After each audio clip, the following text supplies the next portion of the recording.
Hey y'all, welcome back to Say It Once More podcast. I'm your host, Alaja, and today I have with me a special guest, Janae. I would like to thank you, Janae, for joining me on this episode. And just a little backstory of how me and Janae met. She was one of the very few people that joined me on my very first prayer picnic, and we had a good time. So, in today's episode, we're going to be talking about learning how to listen, wait, and believe in God to do what He said He would do. So, the first question I have for you, Janae, is out of those three that is in our topic today, what would you say is most challenging for you? Is it listening for God, waiting on God, or believing in God to do what He said He would do?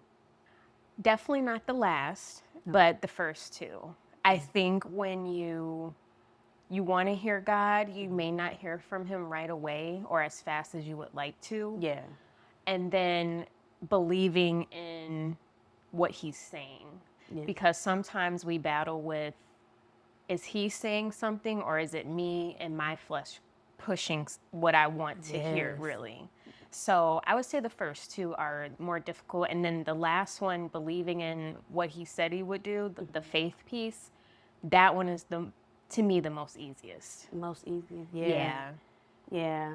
I would definitely say for me, I have struggled with waiting because sometimes I used to feel that God was taking too long. Yeah. And as I just grew in having to learn how to wait and things like that, it made me realize that there's something He's teaching me during that waiting season, something I need to know versus Him just hurrying up and answering me. So I just realized like God's timing is the best timing. Yes. Yeah. So Yes. And it's perfect. yeah. Even when you don't understand or when you're in it, when you give it time and when you look back, you'll see, oh, wow, that was perfect. Yeah. Perfect timing. Yeah. Yeah. So how did you come into faith? Like, what was it for you that said like, I want to walk with the God. I want to get to know God. I want to have that relationship with God. What stood out for you? Well, I will say that my upbringing introduced me to Christ first. My Yeah. grandmother was always in church. She played the piano for church. Yeah. We were church kids, my sister and I. We got picked up by the church bus in our neighborhood, and we would go back and forth to church and Sunday school. But even with that, I had the introduction to Christ that way through my grandmother and my family. But when I truly came to Christ on my own, naturally, that was from my own desire to just want a better life and to be my best self. Yeah. And it's really when you decide to do it for yourself, to me, is when it has the biggest impact. So I would say truly on my own, I would say about college when I was in school, like 18, 19, 20, 21, Yeah. wanting to find a church to go to and then just continuously seeking churches. But I would say when I was 26, about 2 years ago, I'm 28 now. Yeah.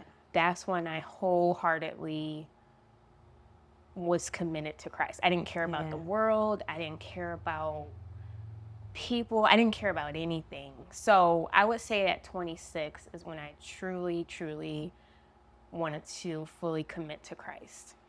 That's good. Yeah. I like how you said that you wasn't worried about anything like the world, things like that. Like it just made me realize like you was pressing forward towards something, even greater beyond yourself and things like that.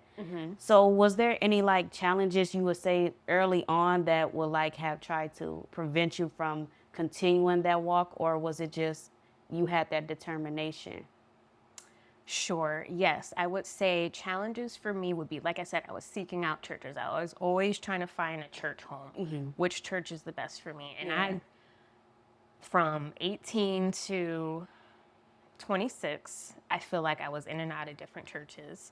But I always studied on my own, and I'm an introvert.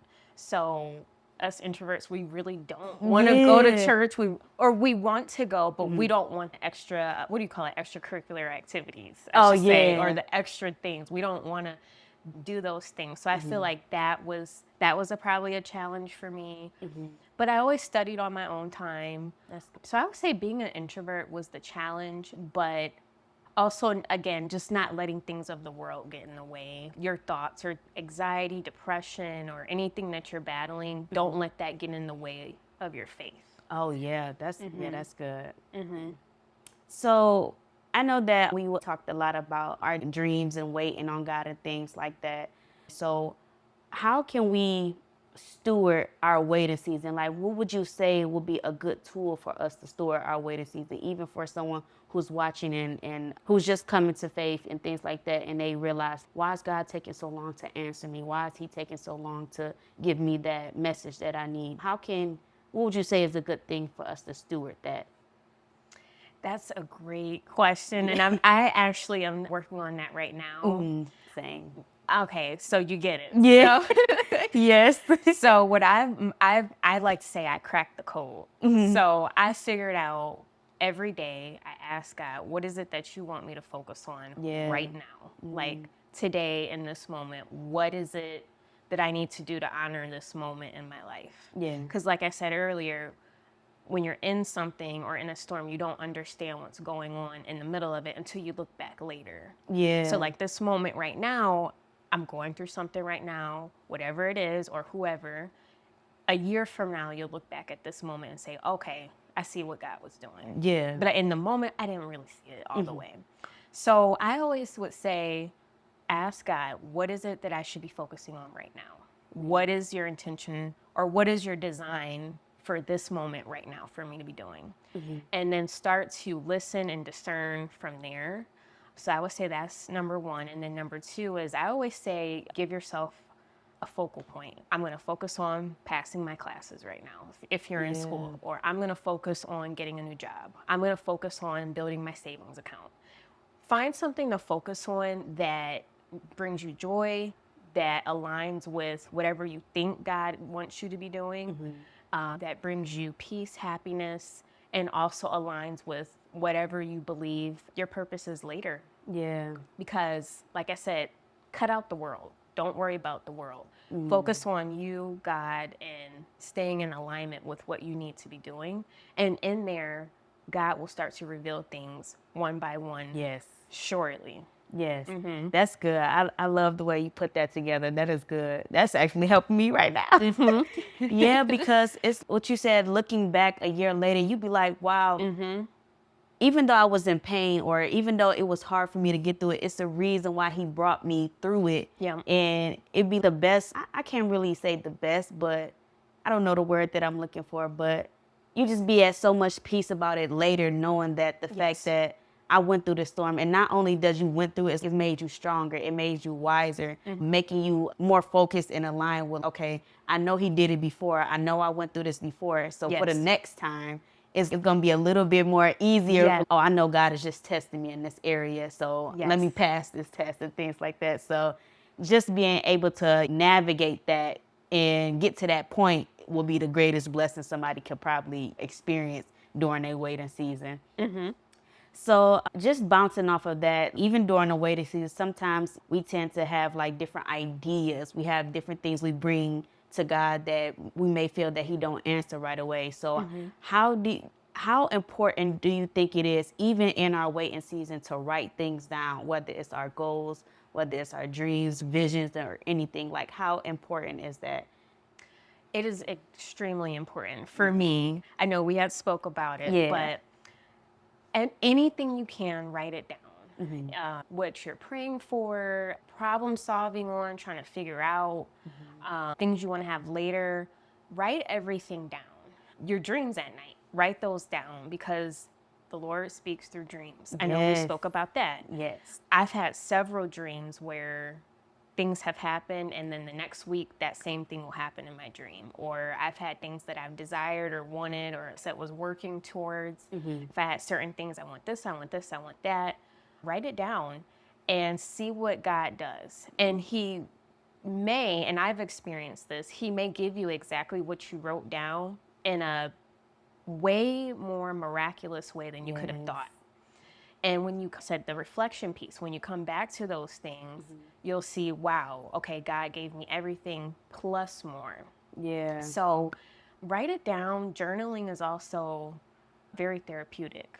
And that goes along with just your desires. So just writing is a powerful tool in general, but in combination with prayer and everything, it can be a great tool. Oh yeah. Yeah, we was talking about I do be having a lot of dreams and sometimes they Yeah. do come to pass, but sometimes it be difficult dreams. Like it's not always the ones that come to pass that I'm happy about. It's the ones that something he warned me about to say to someone or do, things and I, didn't acknowledge it or I didn't steward it the way he have told me to do and it will happen. And sometimes that guilt will come and like, dang, I should have said something. But how do people navigate? How do you feel people should navigate even difficult dreams? It's not always peaches and cream and things like that when God gives us a dream and it's, oh, he confirmed that I was praying, so now I'm going to get that job or something like that. So how do you navigate those difficult dreams? Or when you have a difficult dream, if you do? I've definitely had difficult dreams. I've definitely had difficult messages in dreams, all of that. Yeah. I always try to take the symbol out of it.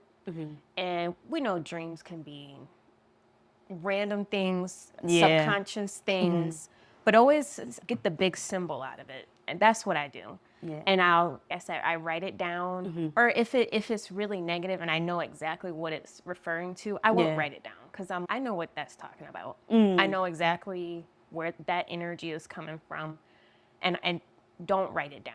Just acknowledge it and say, okay, goodbye. Yeah. So, as far as the difficult dreams, I would say just get the symbol out of it, the hard message out of it, and acknowledge what you need to do from there. Whether it's an old friend or old boyfriend, girlfriend, or Yeah.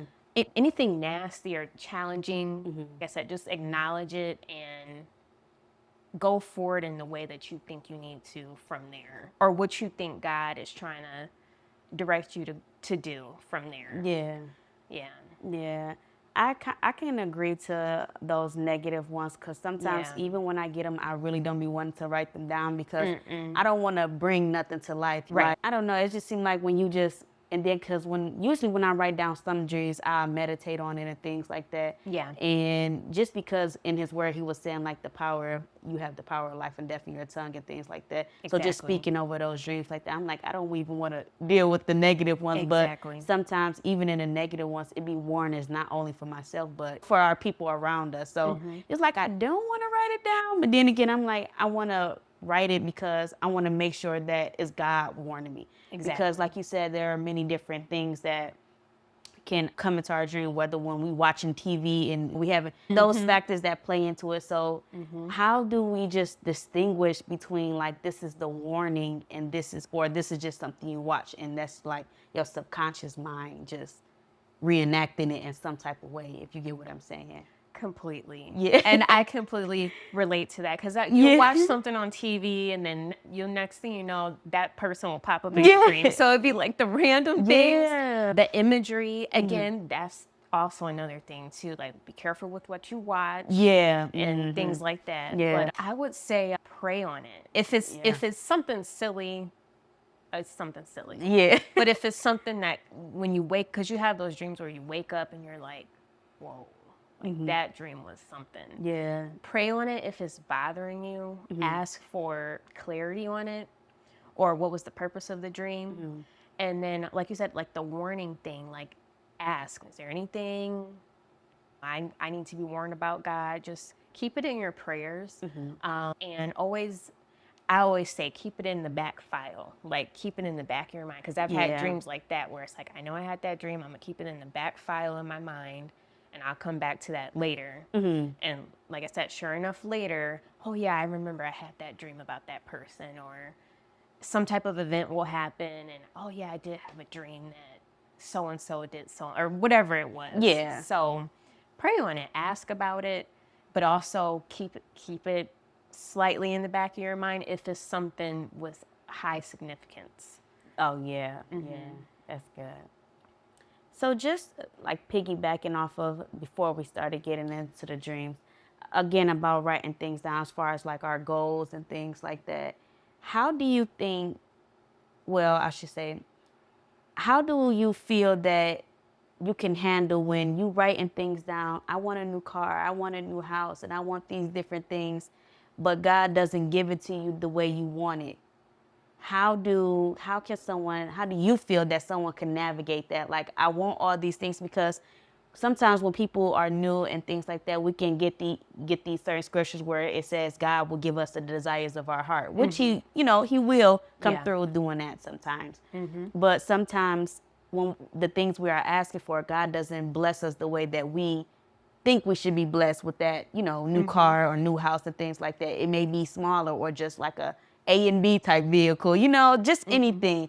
How do you feel that we can navigate that? Like, I didn't get what I want, instead of getting angry and things like that. Like, Okay. Well, you know the saying, what didn't work out for you worked out for you. oh yeah. So I keep that in mind in your spirit, like, or how are you speaking to yourself, or how do you speak throughout the day? I'm gonna get a new job. I'm gonna find the right job for me. The next job is gonna pay me right. Or are you, well, hopefully it works out. Are you complaining? Are you down? Check in with that. I would say that's a big one too. Yeah. Your faith. Oh yeah. I can attest to that. Yeah. Because sometimes, like I said, it can get a little frustrating because it's like it's not always what we want, but like I think you had said it in the beginning, like sometimes it's what we need. Like God will give you what you need instead of giving you sometimes what we want, because what we want may not be what we need, So I feel like for me, I used to struggle with that heavy because some things will come into my life, or not some things, but some things I will ask God for, and I'm praying about it, adamant about it. You know what I'm saying? I really want this. This is something that I desire, and God doesn't give it to me. So that's when I think, like, now that you said that, like, it's important for me to check, why do I want it? Yeah. Why do I desire that thing? Why do I desire that kind of vehicle? Or why do I desire that kind of house? Like, what is it? What's in your spirit that wants you to do that? Like, is it showing off, or, just all these different things that could come into play of why God doesn't see fit for what we desire sometimes. So, yes, that was good. So, just like tying it all together, I know we talked about, writing things down, how we came into faith and things like that. But what is it that, how can I say it? Faith. How do you see, like, what is faith? Or what does faith look like to you?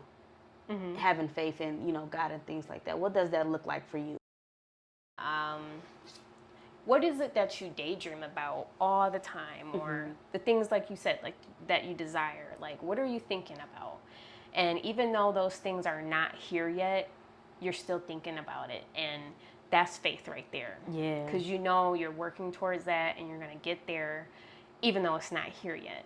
So I would say faith is, like, again, just the things that are not here yet, but you are going to get to later, and believing, I am going to get there. I am going to get that thing. So just that confidence, and also rest, like resting in, I don't have the new car yet right now, but I know I'll have it soon. Yes. The rest, and just being like, I'll get it. And you're relaxed. Yeah. So that's what I would say. Just the rest and the ability to just be confident and just let it be. I'll get it. Yeah. I liked how you said rest, because not only is we resting, but rest in the Lord, knowing that He will do it.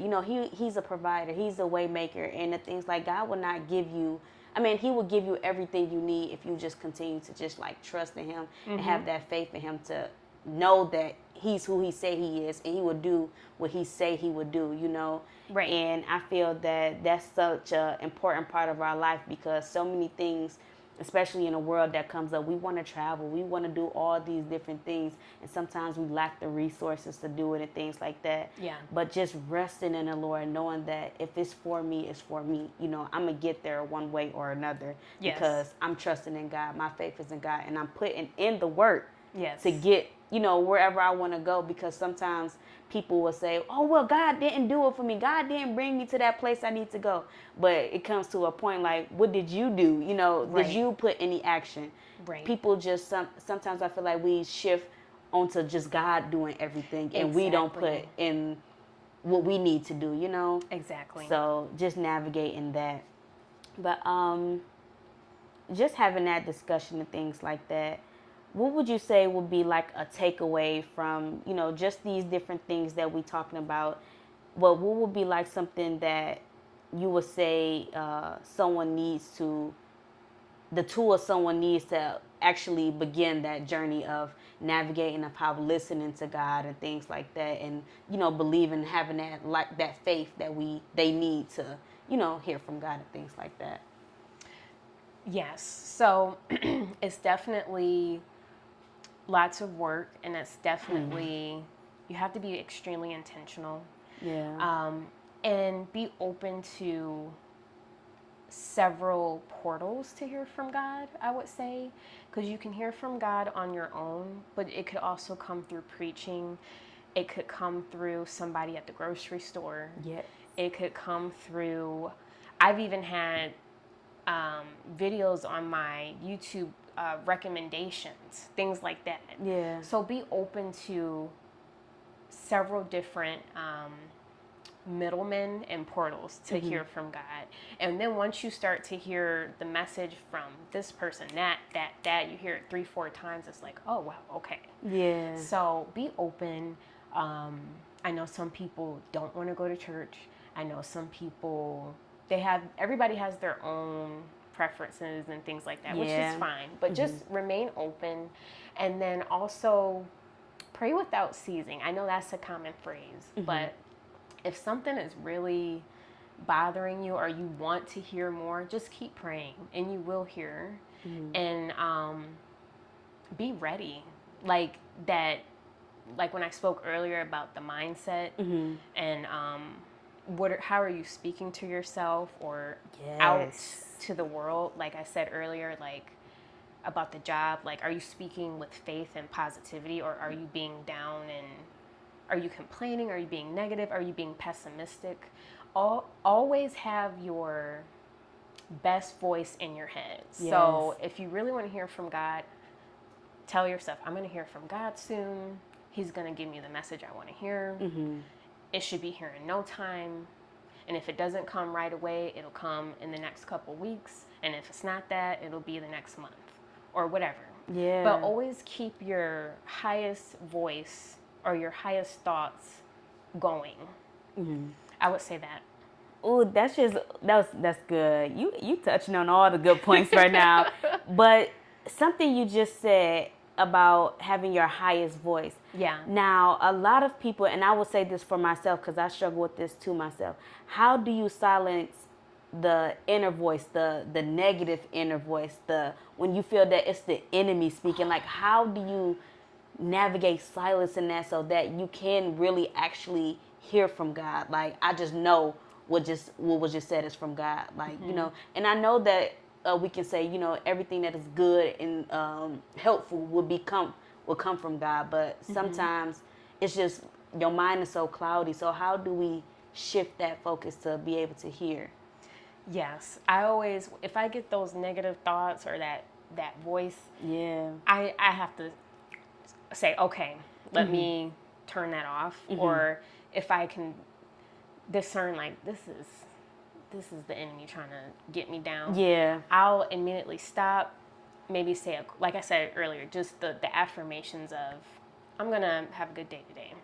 Like, speak the highest good thoughts as much as you can to yourself. And if you are having a bad day, let's just use that as an example. Everybody has bad days, but acknowledge that too. Like, not everything is always bright and sunshine. So if it is a bad day, or if you get stuck in traffic and it's like that voice, just acknowledge, okay, I'm running late today, but I'll get there.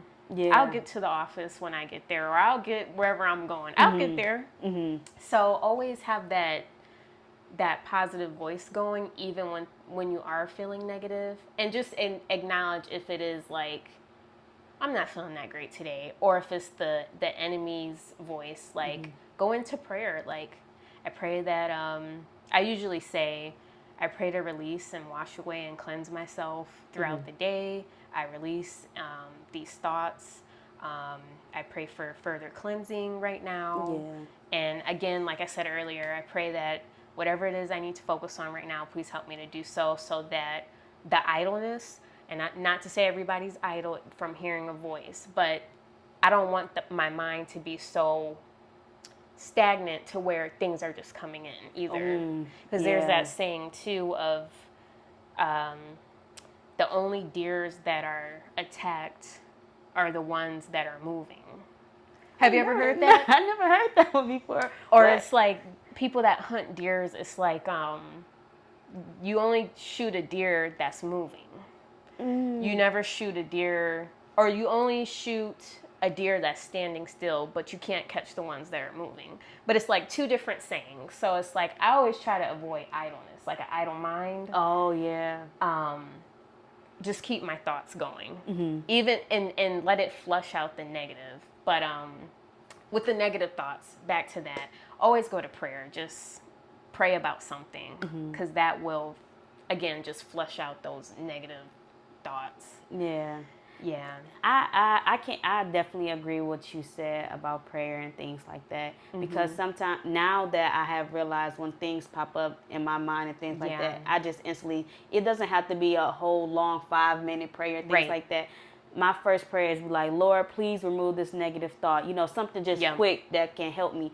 Or turn on some music and things like gospel music, and, you know, just to get that. Because sometimes negative thoughts will, like, if it's one, sometimes it can just add to it. Yes. And if you don't get rid of that one and let it, before it starts like building up, it's like now my mind just set on everything just negative. And it's like now I'm learning to, when I hear a negative thought, to catch it quickly. Like, Lord, remove it. No, I don't want to think about it. I don't want to, you know, nothing like that. And I'm not saying that it's going to be like I'm perfect in doing it, you know. Exactly. But I'm getting in such a habit of doing it that it's making it just a little bit easier for me to identify when it's not from God, you know? Exactly. So, yeah, I would say that even like just doing all this, like, this is a journey, you know? Exactly. Trying to just navigate, you know, your walk with God, your faith, believing, trusting, waiting, and listening.